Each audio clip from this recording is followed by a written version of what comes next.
All right, welcome back. I'm going to try to make this one super quick. There's another hit from 2017, Fiat 500 Countryman.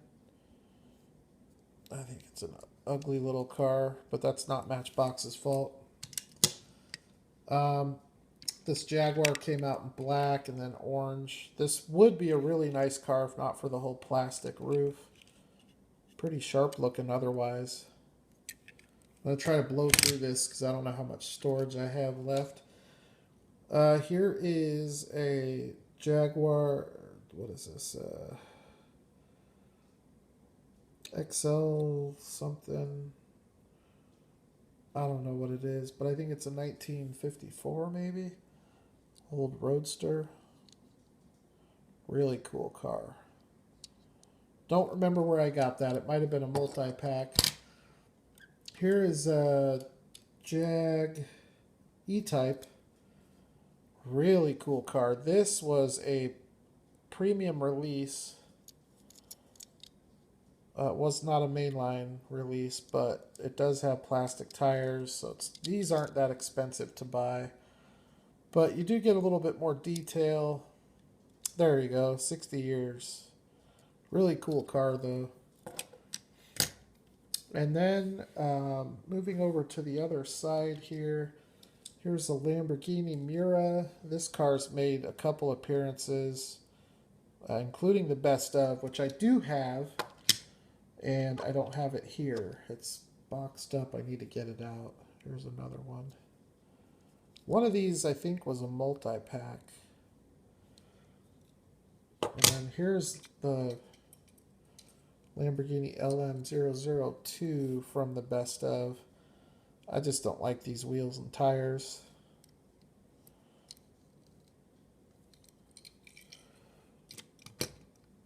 So, let's see. This came out, I think, in 2016.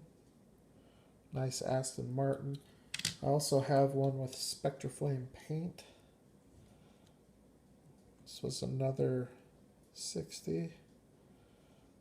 Really cool car. Another new release from Matchbox, new tooling from Matchbox, and a nice one at that, is the 2016 Chevy Camaro convertible. This is actually just kind of hitting pegs pretty recently, but that's a pretty nice job on that.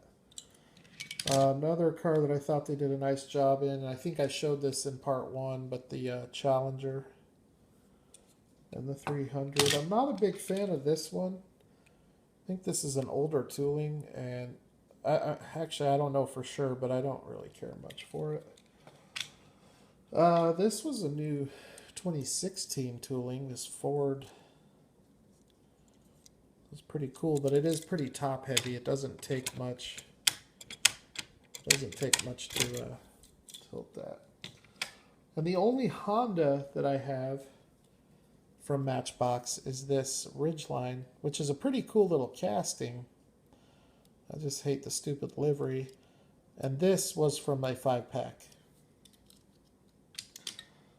Matchbox also has a Ford F-150 Raptor. I'm not the biggest fan of this tooling. I actually think the Maisto Fresh Metal Raptor is nicer from just the tooling itself. Which, that's probably the only Maisto I would say that about. Really nice Dodge Ram tooling with the Ram box. Problem with these full-size trucks is when you get into green light, it's really hard to appreciate the Matchbox because they're so off scale. But I really do like this National Parks livery. I really like that. So this is kind of a iconic Matchbox tooling, the Jungle Crawler, which is based off of an old Willys.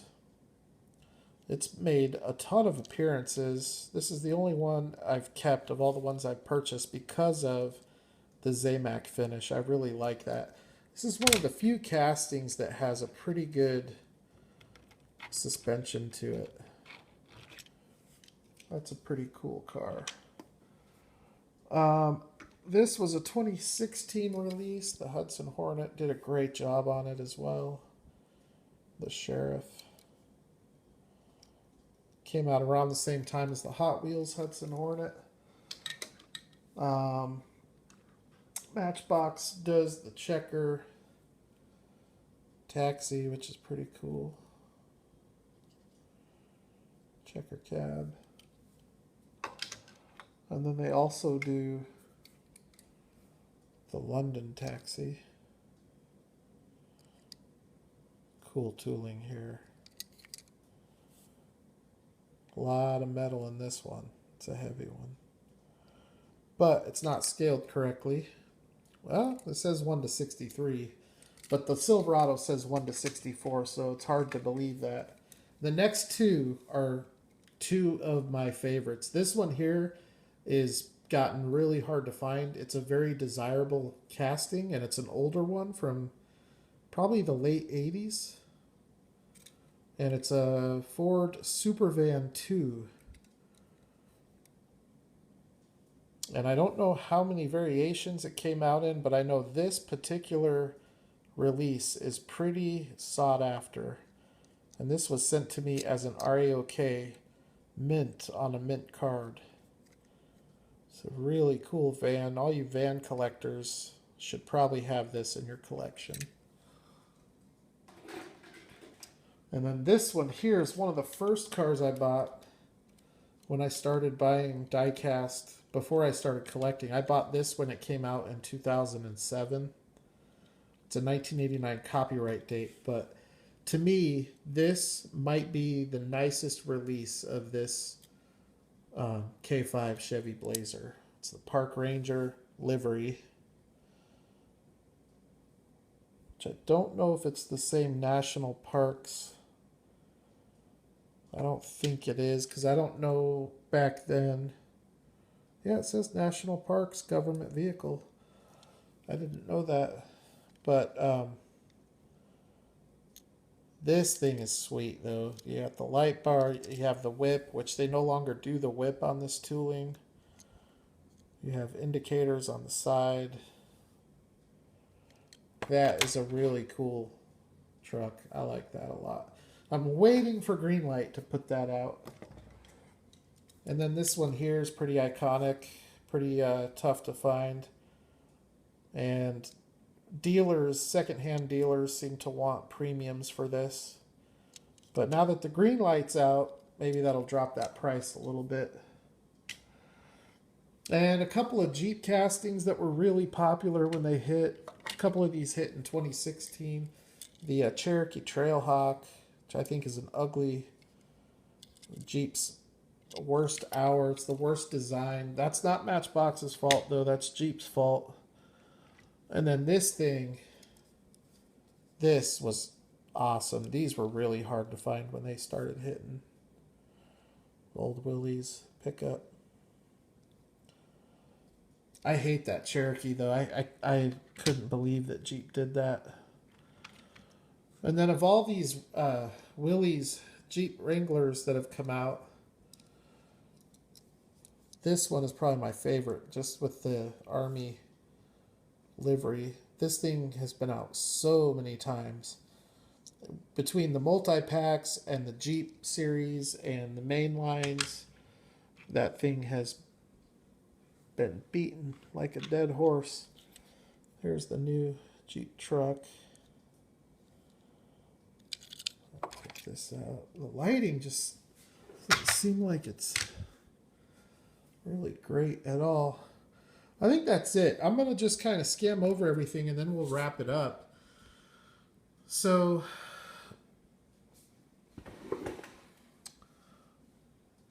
let's kind of start here with the Jags Mini. See the Alphas back there, Audis, Porsche, Volkswagen, more Volkswagen, a couple of Datsuns and Nissans. There's the Alphas again, and then you get into the Toyota stuff here with the 4Runners and FJ Land Cruisers. We got some Ford stuff, a few Cadillacs, some Volvos,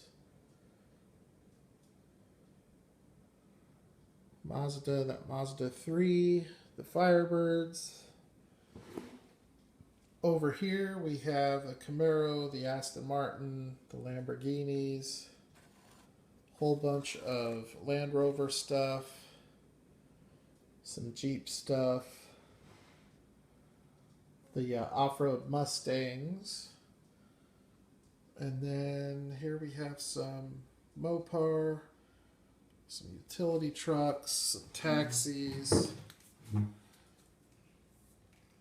and then most of this stuff back here are the truck castings, which I don't do a lot of this stuff because they're not licensed, and I really only try to buy civilian licensed models. But as you can see, every now and again, I like popping on these, like the airport shuttle. I think is pretty cool. This is a really cool casting from a detail standpoint, except for the fact that it's way out of scale and it's plastic. This is an awesome tooling. Really like that one.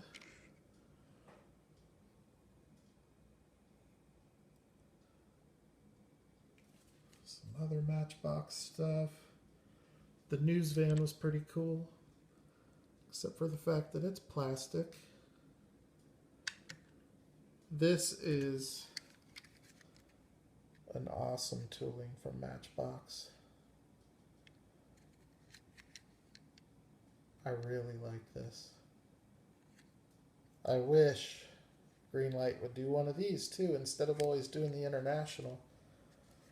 You know, they need to do an Econoline van, and then they can start stuff like that. But you can see here, when I trimmed the Matchbox collection, I didn't keep a whole lot of the emergency vehicles.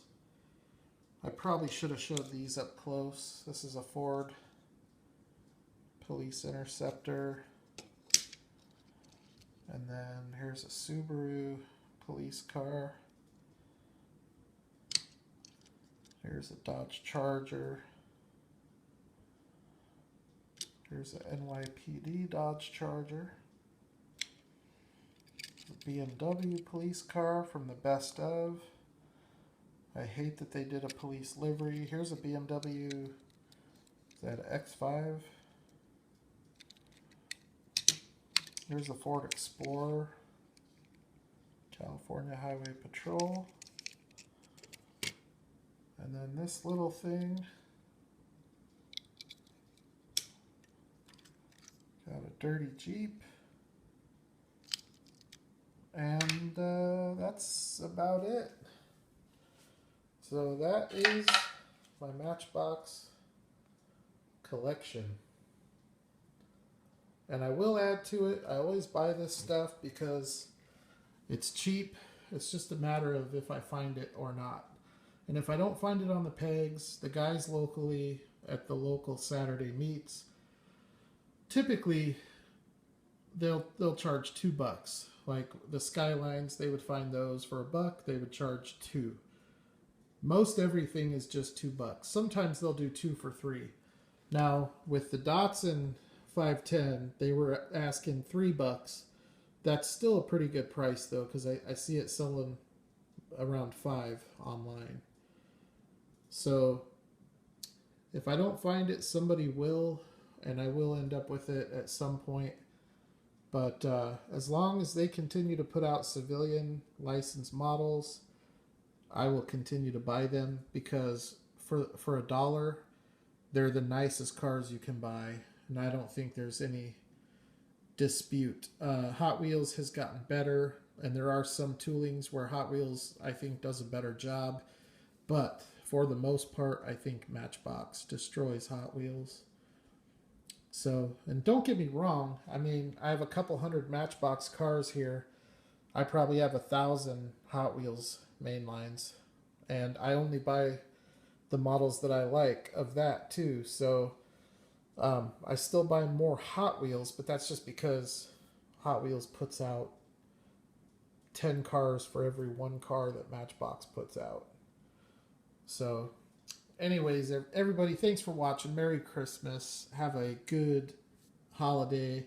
Have a safe New Year. And I'll holler at the next video.